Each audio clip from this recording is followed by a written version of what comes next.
রাত্রে বিলোনিয়া স্টেশনে আসার কারণ কি আপনারা? 10-15 মিনিট আগে আমরা একটা ইনফরমেশন পাইছিলাম বিলোনিয়া রেল স্টেশনে একটা মেয়ে অজ্ঞাত অবস্থায় আছে।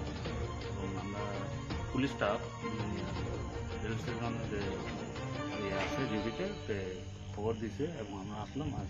আসার পরে দেখলাম মেয়েটা অ্যাভেলেবেল আছে। কথা কওয়ার পরে উনি কিছু ডিসক্লোজ করতেছে না। তো আমরা এখন থানাতে নিয়ে যেতেছি, রেকর্ডিং দিয়ে উনি এসে হ্যান্ডওভার করুন। কি মনে হইতেছে স্যার? এখন তো যেহেতু কোনো কথা কইতাছে না, তো কোনো কিছু তো এখন কম যেত না, পরে দেখা যাবে। আপনারা কোনো কোনো কিছুই মানে জানকারি নাই বা মেয়েটা কইতে আছে না কোনো কথা? কিছু কইতাছে না, কথা কইতাছে না।